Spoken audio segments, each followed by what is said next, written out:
इसी प्रकार इस जीव का स्वभाव तोड़ना, लेकिन परमात्मा तो जोड़ कर ही रखता है, जुड़ी हुई रहता है, जोड़े हुए रखता है। फूटा फिर संवार कर ले पहुंचावे, और ऐसा कोई ना मिले दादू गई बो। फूटा फेर संवार कर, हमारा मन जो है, हमारी इंद्रियां हैं, ये संसार के विषय वासना में जो 5 वासनाएं हैं, 5 विषयों की 5 वासनाएं हैं, शब्द स्पर्श रूप रस और गंध, ये 5 इंद्रियों की 5 वासनाओं में हमारा मन, हमारी ये काया रूपी जो ये घट है, ये फूट गया है, उनमें बहा जा रहा है, ले पहुंचावे, और उनमें बहने के कारण, ये वासनाओं के कारण ये नरक आदि की तरफ ही जा रहा है। ऐसा कोई ना मिले, ऐसे कोई संत सदगुरु नहीं मिले जो परमात्मा की जगह पहुंचा दे, और संत मिले तो हमने उनकी बात को नहीं माना है, इसलिए हमारा जन्म व्यर्थ निष्फल जा रहा है। ऐसा कोई ना मिले तन फेर संवारे, बूढ़े ते बाला करे खे काल निवारे। ऐसे कोई जीवन मुक्त पुरुष मिल जाए जो हमारे तन को और मन को सबको संवार ले, तन के विषय विकारों को, दोषों को मेट दे, मन के विकारों को मेट दे, वाणी के विकारों को मेट दे, और बूढ़े ते बाला करे। बूढ़े ते बाला करे अर्थात हम जो अज्ञान जन्य वृद्ध अवस्था जो धारण कर रखी है, इस अज्ञान जन्य अवस्था से हटाकर जो समझदारी की अवस्था है, वो समझदारी की अवस्था प्राप्त करा दे, अर्थात ज्ञान अवस्था में ज्ञान रूपी पुत्र पैदा करके और हमें परमात्मा का अनुभव करा दे। और दूसरा अर्थ है कि बूढ़े ते वाला करे, परमात्मा इस जीव को पैदा करता है, छोटा सा बालक पैदा करता है, किशोर अवस्था आती है, जवान होता है, एक दिन बुढ़ापा आ जाता है, एक दिन शरीर छोड़ जाता है। अब जब बुढ़ापा आता है, वो मरता है, तो फिर कहां जाता है? मरकर कहीं न कहीं वो बाल रूप में फिर जन्म ले लेता है। तो परमात्मा से प्रार्थना कर रहे हैं कि हमारा जीवन बचपन से लेकर बुढ़ापे तक निकल गया, हमें पता ही नहीं है, ज्ञान अवस्था में निकल गया और हम भजन नहीं कर सके, इसलिए हे प्रभु अब कृपा कीजिए, अब के वापस हमें बालक बना दीजिए, अर्थात दूसरा जन्म देकर हमें बालक बना दीजिए वापस, ताकि हम फिर अब आपके नाम को नहीं भूलेंगे, आपका भजन करेंगे। बूढ़े ते बाला करे, ऐसी कृपा करो। हर सब जीवों को बुढ़े से बालक तो बनाते हैं, मरने के बाद में वो बाल रूप में कहीं चाहे कुत्ता बिल्ली बनो, चाहे मनुष्य बनो, चाहे कोई भी जानवर पशु पक्षी बनो, बालक तो बनाता ही है परमात्मा। जन्म देता, दूसरा जन्म दे देना ही, जो पिछले जन्म में बूढ़े थे वो बालक बन गए, जीव तो वो का वही है। गले विले कर बीनती एक में कर दास, अरस परस करुणा करे तब दरवे दादू दास।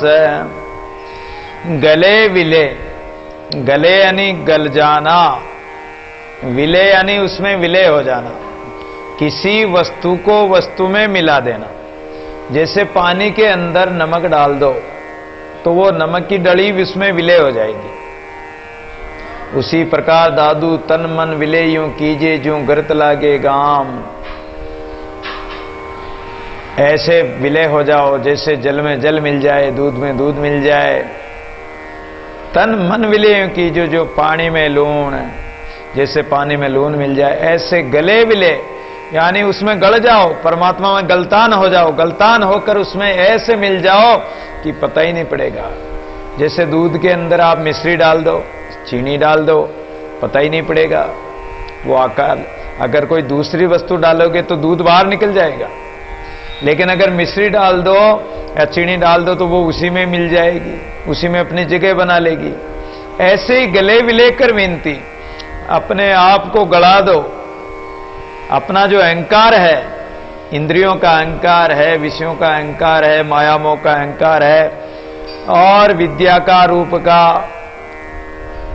कुल का, धन का इत्यादि जो अहंकार, इनको गड़ा दो, एकदम गड़ा के गड़कर गलतान होकर अपने आप को परमात्मा में विलय कर लो। यही हमारी विनती है।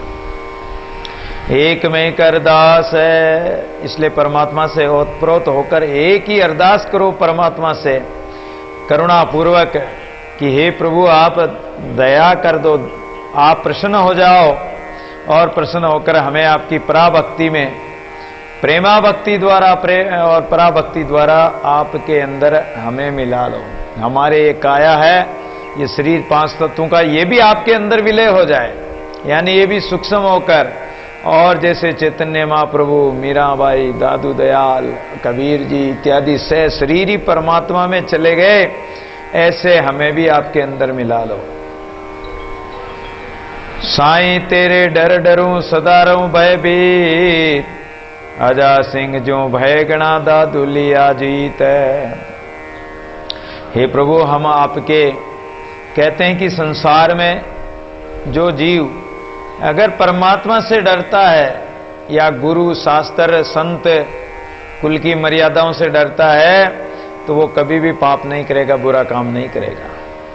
तो इसलिए हमारा मन भी आपका डर नहीं मानता, इसलिए बुरे कामों में जाता है, पाप करता है। इसलिए साईं तेरे डर डरूं, हे प्रभु मैं आपके डर से अगर डरूं तो फिर हमारा मन विषय वासना में नहीं जाएगा, इसलिए सदा रहूं भयभीत। और हमें डर इस बात का है कि हमने भजन नहीं किया, सुमरण नहीं किया, तो आपका भी डर लग रहा है कि हम आपको क्या जवाब देंगे, परमात्मा के सामने क्या जब पेश किया जाएगा और लेखा लिया जाएगा उस समय हमें क्या बोलेंगे। अरे एक साधारण जज के सामने जाने से व्यक्ति डरता है कि हम क्या जवाब देंगे उसको, तो परमात्मा के सामने जब जाएंगे, जीवन का, पूरे जीवन का लेखा लिया जाएगा, राई राई का लेखा लेंगे, उस समय हम क्या जवाब देंगे। इसलिए सदा रहूं भयभीत, हमें बड़ा भय हो रहा है। दूसरा अर्थ है कि यदि हम परमात्मा के डर से डरेंगे कि परमात्मा को हम क्या जवाब देंगे, परमात्मा से हम डरते रहेंगे तो हमसे बुरा काम भी नहीं होगा। अजा सिंह जो भयगणा दादू लिया जी, जैसे बकरी होती है जंगल में, वो शेर, चीता, व्याघ्र और भेड़िया इत्यादि से वो डरती रहती है, उसको बहुत भयंकर डर लगता है और डरती रहती है तो वो सावधान रहती है। उसी प्रकार अगर हम आपका डर मानेंगे तो हम भी सावधान होकर, चेतन होकर, हमारी इंद्रियां और मन को हम संसार में नहीं जाने देंगे, विषय वासना में नहीं जाने देंगे, और हमारे मन को इस प्रकार जीतकर हम आपके अंदर लगाएंगे, आपके नाम सुमरण में लगाएंगे।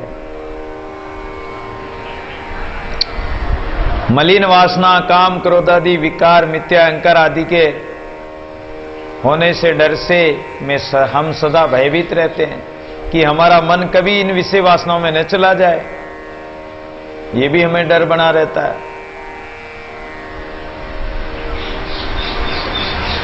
गयो बीरबल बिसर कर अकबर पाड़ियो ठीक है, ग्राम ग्राम बक्रोधियो बढ़त न घटक रतीक है।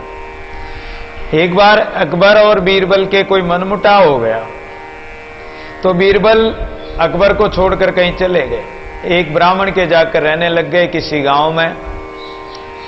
अब अकबर को बीरबल के बिना मन नहीं लगता, बीरबल हाजिर जवाब, जो भी पूछे उसी समय हाजिर जवाब।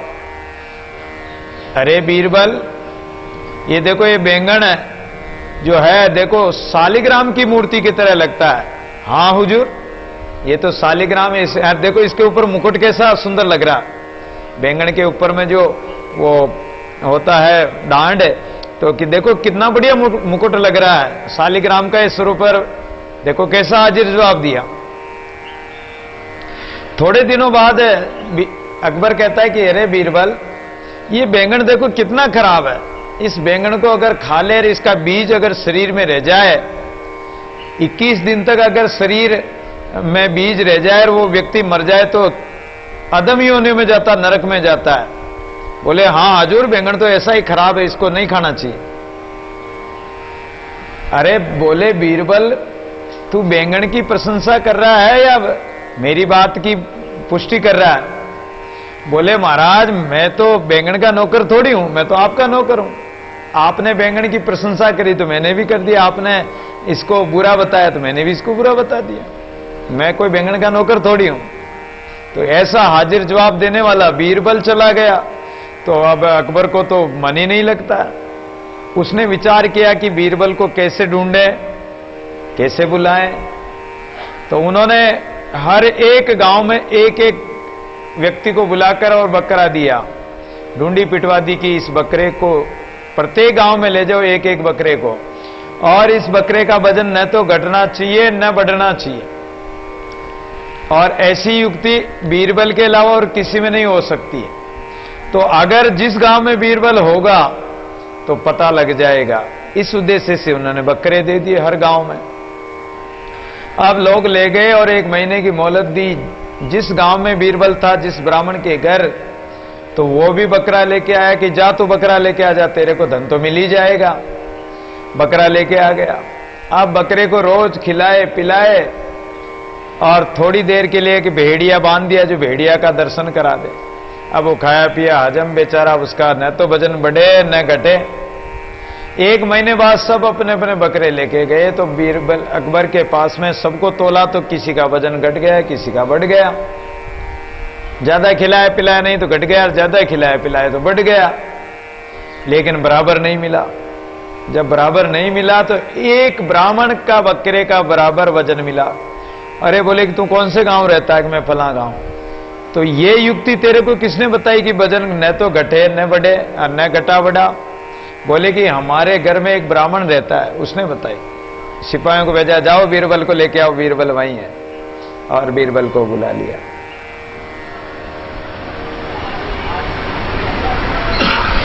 बीरबल ने आकर सलाम किया। बादशाह ने कहा कि अरे बीरबल, आप चोर की तरह कहां जा छुपे? बीरबल बोला, हुजूर चोर के पीछे खोजी भी तो रहता है, आपने आखिर खोज ही लिया। आप जैसा खोजी हो तो चोर कहां छिपेगा? पलक दादू पलक माए प्रगटे से ही जे जन करे पुकार, दीन दुखी तब दे कर त्या तुरती बार है। अब यहां परमात्मा की एक बहुत बड़ी कृपा का और विड़द का और रक्षा करने का जो प्रण है, उसकी महिमा बता रहे हैं इस दोहे में। दादू पलक माई प्रगटे सही। अगर जो व्यक्ति प्रेम पूर्वक परमात्मा की पुकार करता है, परमात्मा को पुकार करता है, प्रार्थना करता है, तो परमात्मा सबकी सुनता है। राम राम रटते रहो जब लग गट में प्राण, कबों को दीन दयाल के भनक पड़ेगी कान, कभी तो वो सुनेगा। एक न एक दिन सुनेगा वो पुकार। साईं सुने सब लोक में दादू या अधिकार, वो सुनता है। चींटी के पग नेवर बाजे सो भी साहिब सुनता है। परमात्मा सबकी सुनता है। तो सच्चे मन से और सच्चे भाव से यदि पुकार करोगे, दीन होकर आर्त होकर, गीता में भगवान कहते हैं कि यदि मुझे कोई दीन होकर पुकार करता है तो मैं उसी समय पलक माई प्रकट से, एक पलक में ही प्रकट हो जाता हूं, देर ही नहीं करता हूं। यानी मेरे भगत मुझे 4 प्रकार से मुझे बसते हैं। अर्थार्थी, आर्त, जिज्ञासुर, भरत, सर्वच। गीता में श्लोक आता है। अर्थार्थी, एक अर्थ की कामना वाला, अर्थ की कामना लेकर, जैसे धन की कामना, सकाम भावना। ध्रुव जी महाराज, ध्रुव को गोद में नहीं बैठने दिया सौतेली मां ने, रोता रोता अपनी मां के पास गया। मां ने कहा कि बेटा अगर राज चाहता है तो भजन कर भगवान का, जा। और राज का लक्ष्य लेकर ध्रुव जी महाराज वन में भजन करने गए सकाम भावना से। भगवान ने 6 महीने में उनको दर्शन दे दिए। 5 वर्ष का बालक ध्रुव, 6 महीने में दर्शन हो गए, चतुर्भुजनाथ के दर्शन हो गए। और बोले कि मांगो, कुछ मांगो। जब बोलना कुछ आता ही नहीं और होठों के संग लगा दिया, तो ऐसी स्तुति की ध्रुव जी महाराज ने। बोले कि जाओ तुम्हें राज करो। बोले महाराज मुझे राज नहीं चाहिए, कि तुमने राज करने के लक्ष्य लेकर ही तुमने भजन किया, इसलिए राज तो तुम्हें करना ही पड़ेगा। तो अर्थ की कामना, सकाम भावना से भजने वाला भगत, चाहे कोई स्वर्ग चाहता हो, किसी को दान दे रहा, 2 रोटी दे रहा, तो सोचता है कि मेरे भला होगा। किसी को पानी पिला रहा तो मेरा भला होगा, इसलिए पिला रहा। किसी को वस्त्र आदि दे रहा तो मेरा भला होगा। किसी की कन्या इत्यादि के ब्याह में कोई रुपया पैसा दे रहा है तो भाई मेरा भला होगा, इसलिए दे रहा। अगर कामना रखकर सकामना रखकर सकाम भावना से अगर आप कुछ भी कर रहे हो तो यह अर्थ की कामना है, यह सकाम भावना, निष्काम भाव से नहीं कर रहे हो। तो अर्थ की कामना से भी मुझे बचते हैं। कई लोग परमात्मा का भजन करते हैं, माला फेरते हैं, सुमरण करते हैं कि मेरे ये दुख मिट जाए महाराज, मेरे ये संतान नहीं तो संतान हो जाए, धन नहीं तो धन हो जाए, ऐश्वर्य हो जाए, शादी ब्याह हो जाए। तो ये कामना लेकर किया जाने वाला भजन अर्थयुक्त है, कामना युक्त है, निष्काम नहीं है। तो चार प्रकार से मुझे भजते हैं। एक अर्थ अर्थार्थी आर्त, और दूसरा आर्त भाव से। आर्त भावना वो होती है जो आरती, जैसे हम किसी की प्रार्थना लिखते हैं, प्रार्थना पत्र लिखते हैं तो नीचे लिखते हैं प्रार्थी, यानी प्रार्थना करने वाला। उसी प्रकार आरत भाव से पुकारने वाला। मंदिर में जाते हैं, आरती करते हैं, कोई 5 आरती उतारते हैं, झालर शंख नगाड़ा बजाते हैं, कोई घंटी बजाते हैं, कोई बांसुरी शंख इत्यादि कई चीजें बजाते हैं, नगाड़े वगैरह घड़ियाल वगैरह बजाते हैं, आरती करते हैं बड़े भाव से। अब हमें ये पूछें कि आरती किसको कहते हैं? शंख नगाड़ा घड़ियाल उसको आरती कहते हैं, या फिर वो 5 आरती या 21 आरती उतारते हैं उसको आरती कहते हैं? आरती किसको कहते हैं?